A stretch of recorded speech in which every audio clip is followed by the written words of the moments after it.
শুভ সকাল বন্ধুরা, তোমরা সবাই কেমন আছো? আশা করছি তোমরা সবাই অনেক ভালো আছো। আমিও না খুব ভালো আছি। আর সকাল সকাল উঠে বিছানাপত্রগুলো গুছিয়ে নিচ্ছি, কেন দেখো কতটা বেলা হয়ে গেছে, রোদ বেরিয়ে গেছে।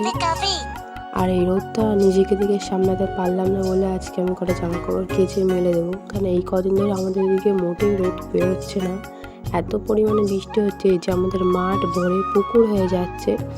কিন্তু এইটা যেটা সামনে তোমরা দেখতে পাচ্ছ, এটা কিন্তু কোনো পুকুর না, এটা একটা ছোটোখাটোর মধ্যে মাঠ। সেই মাঠটাই ভরে এখন পুকুর হয়ে গেছে। আর এই ভিউটা দেখো কত সুন্দর লাগছে। এই খাটের ধারে বসলে না উঠতে ইচ্ছে করে না এত সুন্দর ভিউটা দেখার পরে।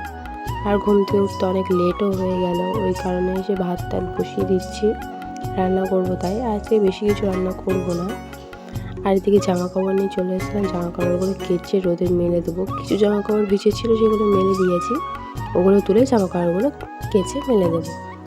আর এদিকে বাসন টাসনগুলো মেজে পুরো কমপ্লিট করে নিয়ে চ্যান্ডানটা ছেড়ে নিলাম। নেওয়ার পরে দেখো খাটে কি পরিমাণে রোদ আসছে, আমাদের এত পরিমাণে আজকে রোদ পড়েছে যে খাটের মোটে শোয়াই যাচ্ছে না। আর এইদিকে ভাত টাত খেয়ে নিলাম, খাবারে ছিল আজকে শুক্তো আর ডিম সিদ্ধ।